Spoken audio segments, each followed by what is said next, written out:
Last month, on October the 26th, 2023, a federal district court judge ruled in favor of plaintiffs Alpha Phi Alpha and found that Georgia's state Senate maps violate Section 2 of the Voting Rights Act.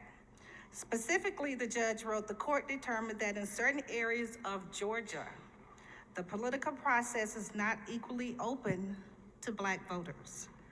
To comply with the Voting Rights Act, the court ordered 2 additional majority Black Senate districts, we've heard that a lot, to be drawn in South Metro Atlanta. Specifically, Judge Jones identified 10 Senate districts in the area where 2 additional majority Black districts need to be drawn to remedy the violation of the Voting Rights Act, to increase opportunities for Black voters.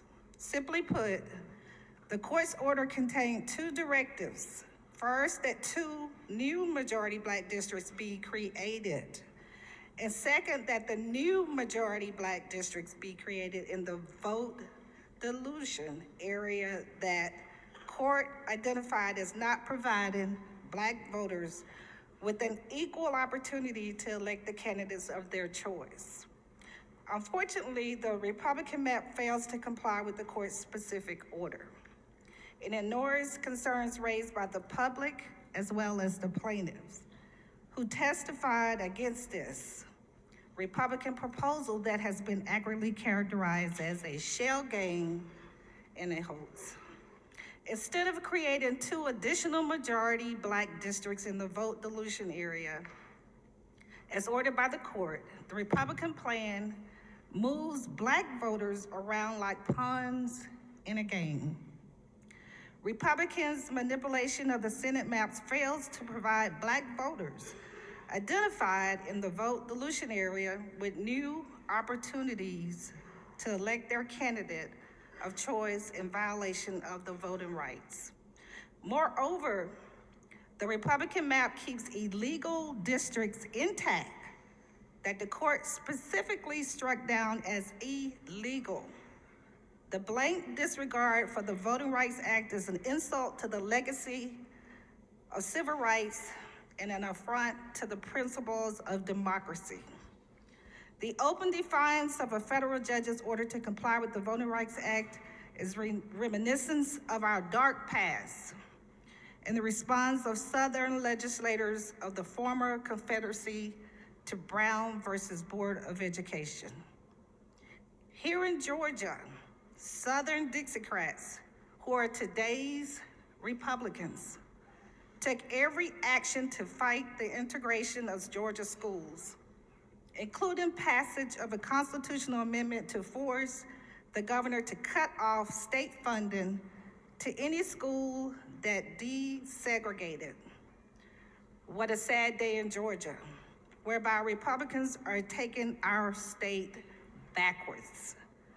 What a sad day whereby to maintain political power, Republicans have to dilute Black voting power. The dilution of Black voting power is not merely a political issue, it is a moral imperative.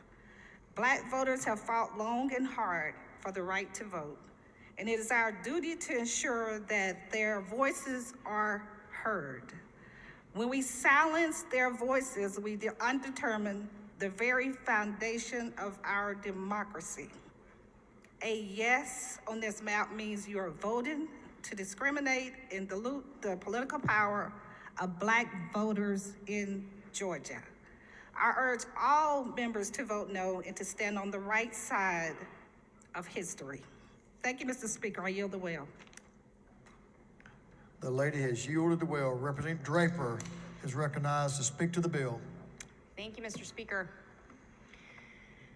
Colleagues, I rise in opposition to Senate Bill 1EX because it does not comply with Judge Jones' federal order, and I'm here to tell you why. As mentioned by my colleague, this Republican proposal, unfortunately, is nothing more than a thinly veiled attempt to maintain the status quo and continue to disenfranchise Black voters. In other words, the Republican proposal is a hoax. In the specific areas where the court found Voting Rights Act violations, the majority proposal moves nearly as many Black residents out of existing Black majority districts as it moves into existing Black majority districts. What do I mean by that? I mean that a net of only approximately 3,000 Black voters in the voter dilution area identified by the court were moved into Black majority districts. To add insult to injury, Republicans are trying to cover up this hoax with smoke and mirrors.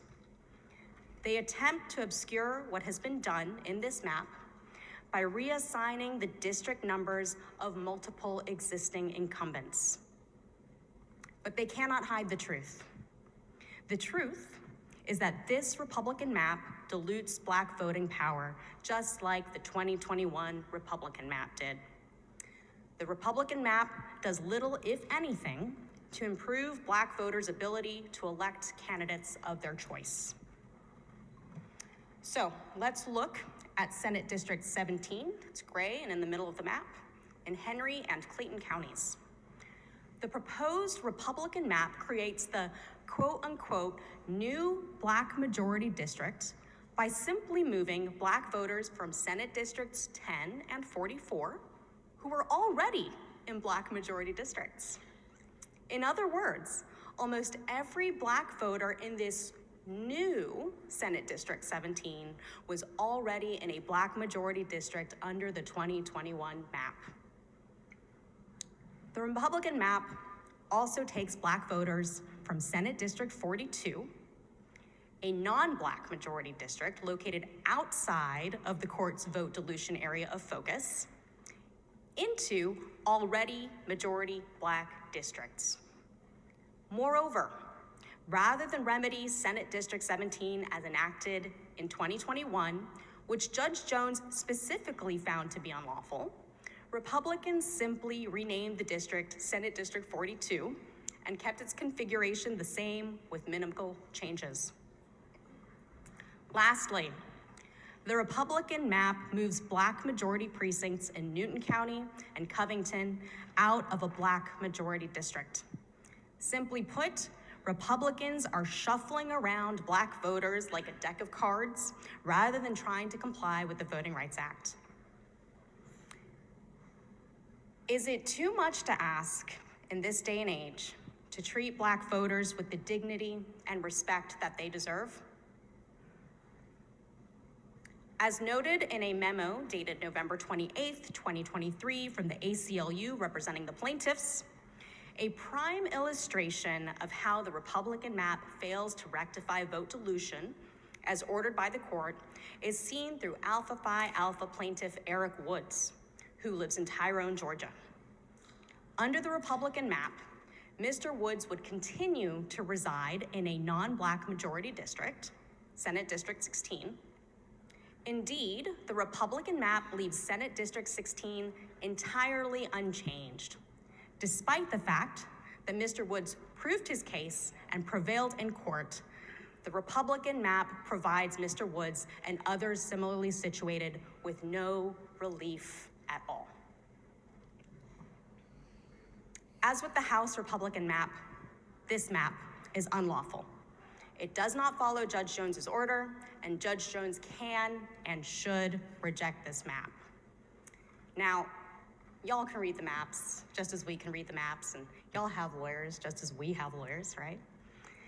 And it looks like to me that y'all want to send these maps back to court, and not just to the district court, but to the 11th Circuit as well. And that means that it could be years before these maps are finally sorted. That means that voters are going to face years of uncertainty and flip-flopping of districts and representation. And let's not forget our county election officials who have to undergo major adjustments every time a boundary is changed. That costs money, And I hope we'll be considering appropriate budget adjustments to support our election officials come January. But in any event, because of these maps, we will see years of uncertainty. Our voters lose, our election officials lose, just so a few Republican senators won't have more competitive districts.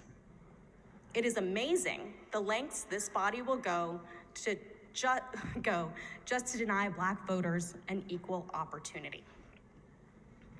And so I urge my fellow colleagues to vote no against these unlawful maps that continue to dilute the voting power of Black voters. Vote no against this Republican show of smoke and mirrors that continues to discriminate.